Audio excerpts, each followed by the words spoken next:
Welcome to the President's Podcast at ACC. I am Jessica Vess here with our President CEO, Dr. Richard Rhodes. Hi, Dr. Rhodes.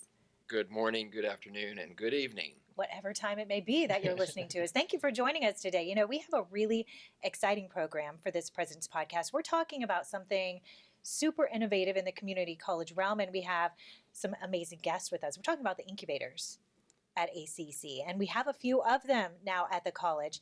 Joining us today is Dr. Tyler Drake with the ACC Bioscience Incubator. We have Nina Means with the ACC Fashion Incubator. And the unique thing about these incubators is it's not just something that's at the college for the industry and for our students, but also for the businesses here in town. And David Blackwell with Selling Bioscience is with us as well. Hi, everyone. Hi, how you doing? Good to have you with us. And David is one of our former students. Twofold here. Yes, multiple hats. So Good to have you back. he will be able to attest to the fact that this really makes a difference for students. Yes, it does. But we've got some superstars with us today. It's amazing. You know, you go back, let's see, 5 years ago, that we started down this pathway with the Bioscience Incubator. And it really started with something that we didn't really know that we were going to get into at the time. And one of our faculty members, Dr. Linnea Fletcher, kind of put a push on this. And the next thing we knew, we received a grant from the governor's office, from the Emerging Technologies Fund, for almost $5 million to actually create wet lab space right here at Highland campus. And then we were fortunate enough, and once we got it up, almost up, to steal Tyler Drake from Duke University and came in here and really has got this thing humming. I mean, it's amazing. I just, I'm so proud to take guests who come to visit the college over to see the Bioscience Incubator, and then I take them down to see the Fashion Incubator. And that is, and some people would say, Bioscience Incubator, Fashion Incubator. But we had a visit from the Army Futures Command not long ago. And we took them by to see both incubators, and immediately they see the connection when you start talking about smart fabrics and the research that goes behind that. So I just want to highlight what they're doing, because not only is it, as you said, it's great for business and industry in Central Texas, but it's also good for our students. And it gives them hands-on experiences to actually get to do what they're being trained to do and get their hands on it. So I'd like them to talk a little bit about what's going on, and maybe start with the first one we had, the Bioscience Incubator, and tell us how it's gone. Oh, well, it's gone great, and thank you for the kind introduction and a really good synopsis of the background of the Bioscience Incubator and where we started. I think I'll start just with some statistics and numbers. I'm an engineer, so that stuff makes sense to me. And that'll sort of give an overview of how far we've gotten really in 2 years. So as I just mentioned it, we opened up in February 2017. So we just celebrated 2 years of operations. We work with 18 different companies so far in the life sciences. We currently have 15. We have 3 alumni companies. These companies are doing all kinds of commercializing technologies, everything from stem cell applications like David in Selling Biosciences, through new brain cancer drugs for children, rare disease therapeutics for kids, new diagnostics to food safety, agriculture tech. So we're really broad about which companies we work with or what technologies we work with. So far, we've also hosted over 20 student internships in the space. These have been a mix of students working directly for the Bioscience Incubator as staff or as lab technicians, and then also students working directly with companies on projects. And then I'm really happy to say, and this ties into the economic development piece, which is sort of why the state invested the $5 million from the Emerging Technology Fund into ACC. In 2 years, our companies have raised over $7.6 million in private funding and grants. So that's money, it's dollars that are coming into Central Texas, into Travis County, and that's only the beginning. I mean, that we'll see that number grow 10, 20 times that over the next several years. Rapid growth. Yeah. I think the student participation is what's so unique. And David, I want to fold you into the conversation now because you can kind of speak to all aspects of this sort of partnership and collaboration. Yes. So I was fortunate enough to join Selling Biosciences in June of 2017, which is about 6 months into the incubator at Highland, and it's been amazing to see the growth in the past 2 years and the wide range of different companies that have come in. We've got a wealth of technology available to us there. There's things there that most companies our size just don't have access to. So places like the incubator are just a prime resource for emerging technology companies like Selling. Yes. The ACC student part of it, I definitely would not be who I am or what I am today without the advanced technical, certificate program for the biotechnology department, and a lot of the skills I learned as an undergrad, biology student, didn't really translate directly to industry applications. So one of the things that the ACC biotech program does is tailor training towards industry needs. So when you get out of the program, you're not going to be in want of a job. You're going to have hard technical skills that are going to make you immediately ready for industry. And that's the difference between an undergraduate, biology degree and something like the advanced technical certificate. Would you say you're kind of the typical student who comes into the program who may have a bachelor's degree in some discipline, but really come back to say, I really need to get the skill set necessary to go directly into industry and apply? Yes, I'd say, especially in the advanced technical certificate, that is definitely the case. It's young professionals looking for skills that industries need, basically. One thing that stuck out to me was the use of the word access that you shared. As someone with Selling Bioscience, being able to go into the ACC Bioscience Incubator gives you access to the type of equipment and tools and technologies that you don't get without having a type of incubator space. And access is everything about what a community college is trying to do. So I love that use of the word because it really does speak to what ACC is trying to do for the community on so many levels with these incubators. And Tyler, took some people over for a tour last Friday, and took a look at all of the equipment that is there available to companies who come in through the incubator. Can you just give us a glimpse of some of that type of equipment? I'll try. My lab manager could do a better job.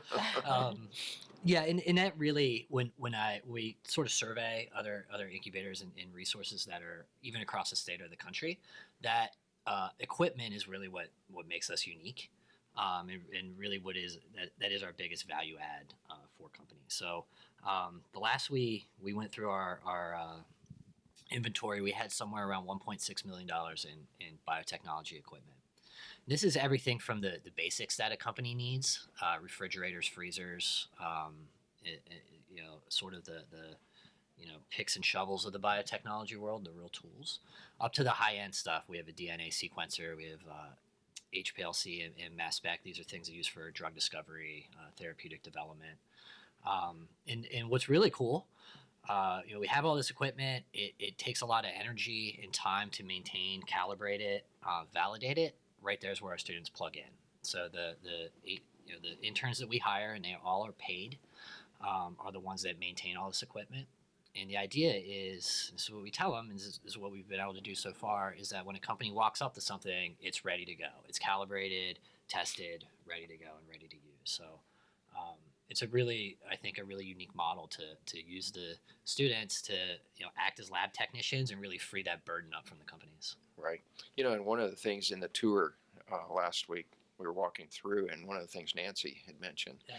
is that some of the companies have some employees who know very specifically how to use some of the equipment that maybe not everybody does, and so they even provide training.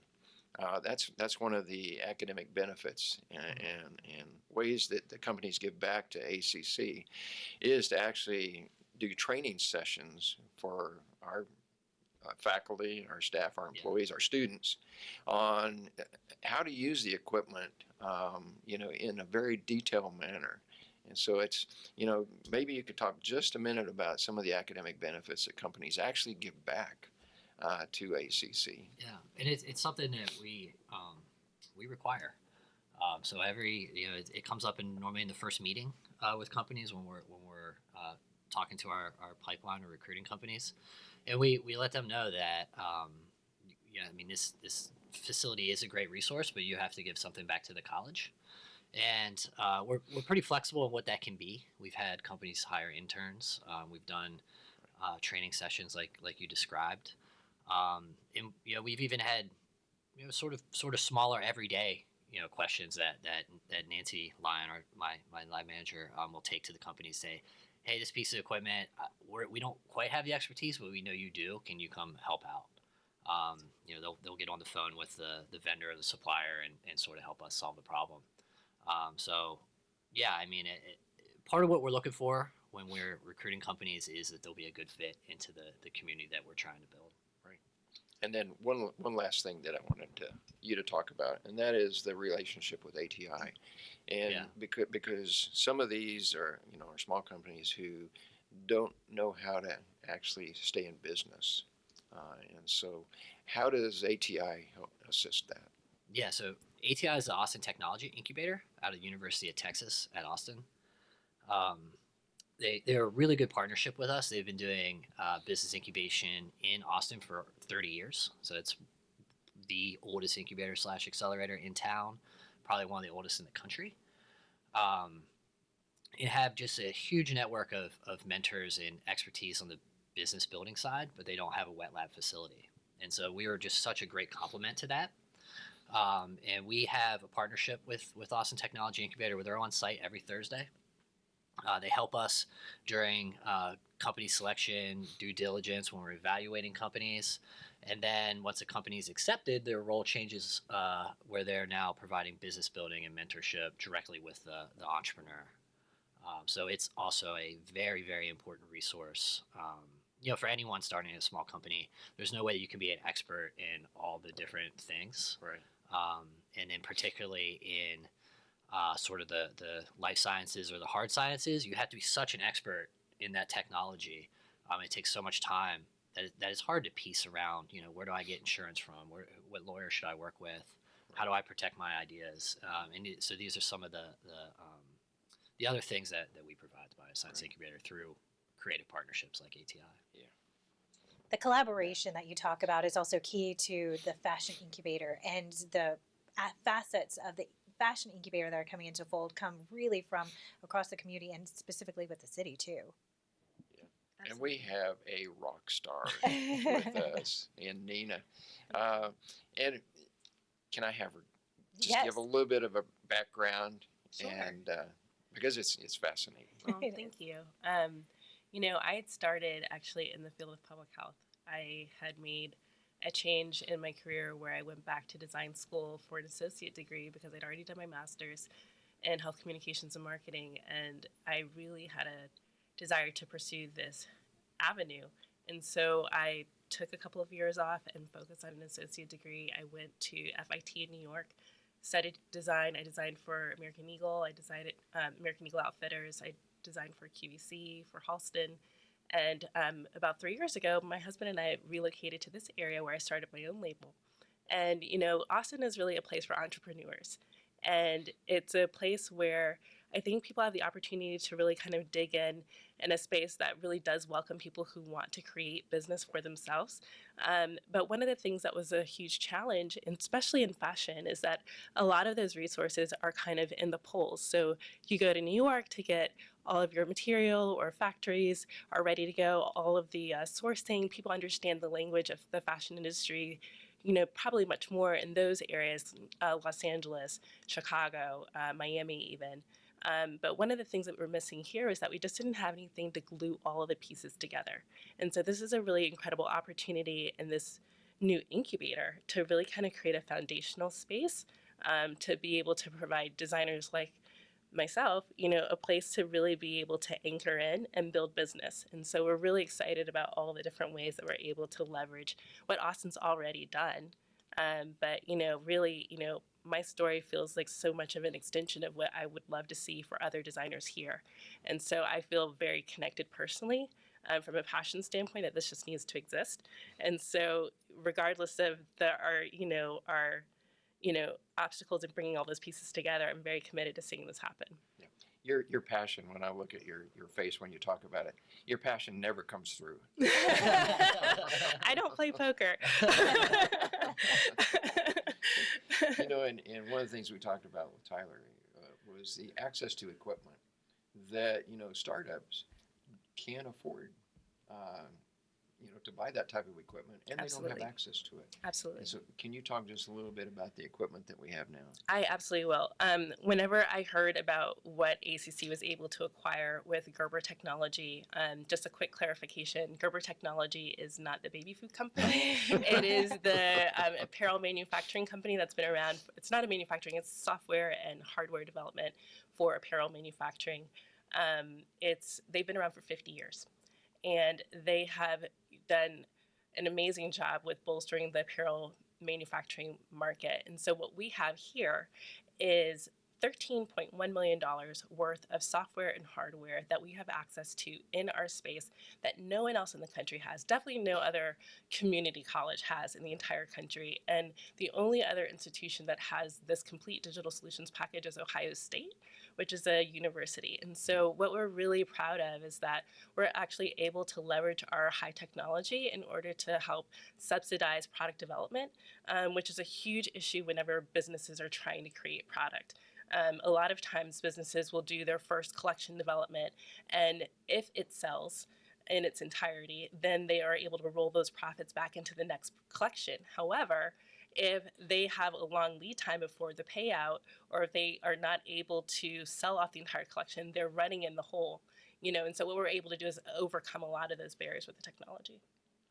Yeah, so we're in competition with the Buckeyes. Yes. Yeah. Well, yes, we are. Hey. That's not a bad competition. That's not bad at all. One of the other things we talked about is, we've got some entrepreneurs who really want to get into business for themselves. Mm-hmm. And another missing link is, how do they get the right type of advice? And can you talk about that collaboration and partnership with the City of Austin? Absolutely. So the City of Austin did their due diligence in really looking at the numbers. We did a research on how the city did a research on how much industry is actually here in Austin and how many people self-selected into this industry. They found that $86 million worth of industry dollars were already here in Austin, that over 1,300 people self-selected into being a part of the fashion design industry here, and they really felt like as a growth area that there was a need to support that.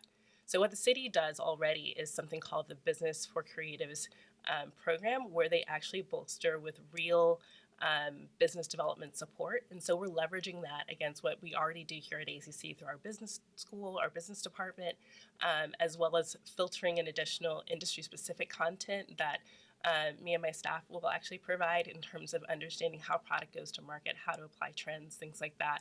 And together we're creating a partnership that allows us to guide very creative, very talented people into being scalable, sustainable businesses. And now, one of the things that always comes up is, I know that you and Tyler work together. Yes. So describe how and why that happens when we're talking about, bioscience and fashion. Absolutely. So this feels like a natural connection for me. Yeah. I'm like, oh, public health and fashion is coming together again. But whenever I met Tyler, we were talking about all the different ways that, you know, fiber development actually really supports what we're able to do in fashion. And so what are the overlaps in fellowship for creation of product or, you know, commercialization of new technology could we work on together? So this is something that we'll be digging in deeper together in terms of what kinds of fellowships we would create for research and development between our two spaces. And so that's still in development, but it's something to look out for future. Yeah, I'm for not sure. If you have any. No, I do. There's so much. And one thing, Nina sat on some of our steering committee meetings, and I thought it was really cool that the director of the Fashion Incubator was questioning companies on their drug development plan. She does have a master's in public health, so she understood. They were probably surprised by that too, but good. Yeah, and I look at it, you know, through a slightly different lens, but you know, I see a lot of companies pitch specifically in the medical device space, where they have a new back brace or a new you know, device that someone will wear in the clinic, and they have really bad adherence. People don't like to wear it. They're uncomfortable. They're plain ugly. Materials are outdated. And I think that these are low-hanging fruit for someone with the expertise like Nina or a designer. That can come in, talk to the patient, talk to the physicians, find out why you know, these things are uncomfortable, and then you know, use their knowledge of cutting edge fashion technologies, fabrics to redesign. Yeah. So there's, I mean, it's almost like infinite. There's stuff that pops up There's so every many day things. where I'm like, oh man, this is perfect. You know, So many. And much like you mentioned with the Army Futures Command, Absolutely. I think they sort of see the need for cutting edge Yes. materials as well. So You know, it was amazing taking that tour through, and you started talking about smart fabrics and how some of it's already in use. Like you told me about soccer. Yes, So exactly. talk about that for just a minute. 'cause Sure. You know, currently, you know, there are some brands that are already testing how is a player actually performing on the field in real time. So the coach can look at their iPad or their tablet and see, based on the sensors that are embedded in the uniforms, how that player is actually performing. Are they underworked? Are they overworked? Are they too hot? Are they dehydrated? It gives them a lot of feedback on their heart rate, you know, their body temperature, and so it really helps them keep you know, athletes safe. But it also helps them to maximize their potential as well. So I think it really gives you a lot of valuable feedback. Just attended the graphene conference over at UT, and you know, there's some really incredible technologies where there's conductive fibers that you can put into your clothing, and it charges, you know, different components of, you know, your smartwatch, or it's your cell phone, or, you know, things are happening around you without you having to actually plug into spaces. Wow. we're living in the future. So there's a lot of opportunity. Yeah. So David, you want to go to the Fashion Incubator next? That sounds like high tech to me. It's a mix of all the industries. And Dr. Rhodes, you always phrase it with innovation and collaboration leads to transformation. And I think that this is an ideal example, all of these incubators and how it all comes together to really encapsulate that. You know, that has kind of become our mantra, is looking at innovation. And, you know, as you said, Nina, I don't think any other community college in the country has anything like this when we talk about a fashion incubator with the type of technology and equipment we have available, not only for business and industry, but our students to learn on. Absolutely. And, you know, just walking through and taking that tour, I think every time I walk in there with somebody, I learn something new. That's exciting. But just last Friday, we had Suzanne Walsh, formerly of the Bill and Melinda Gates Foundation, but she's now a board member on Trellis Foundation. And so took her on a tour over there. And she was just amazed. And she didn't want to leave, actually. You know, and the same thing in the biotech. And so, you know, once people see it, you know, I can talk about it and say, we've got this and we've got this. But until they experience it and actually walk in and see the environment and actually talk to the experts who really can describe what's going on, as opposed to me, they're just blown away. And so it's, you know, it's something that we're really proud of the innovation that's happening here, but the collaboration too. I mean, working together, but bringing the community into ACC and finding ways that they can actually give back to ACC, to our students, to grow the community of the future. That is transformative. Yeah, there's a lot going on, and like you mentioned, just going into these facilities is an entirely different experience. David, when you first walked in, what went through your mind? Oh, I mean, it's mind blowing, especially back in June of 2017. It was still mostly just an old mall. Right. And you walk into a full on biosafety level 2, biology lab. It's an amazing experience, definitely. That's true. It is. It's all of this is housed inside the former Highland Mall in these new innovative spaces. What I think is interesting is the Fashion Incubator. You can walk inside and you get a glimpse and a feel with how Nina and our team have recreated this space. You can tell it was a former fashion store, but it is now a place where you create new fashion. And upstairs in a number of former stores, you have the Bioscience Incubator, and it looks absolutely nothing like a mall. They're incredible spaces, and they truly are transforming industry in Austin, the community in Austin, and opportunity for our students and for businesses as well. So look for the next incubator. There you go. Ooh. There's a teaser. We have one in mind. Okay. Always tied to the needs of our Austin community. Dr. Rhodes, thank you so much. This has been the Presence Podcast at ACC with Nina Means, Dr. Tyler Drake, and David Blackwell. Thank you for joining us. And thank you. Thanks, Jessica. Oh, you're welcome. Anytime. Thank you.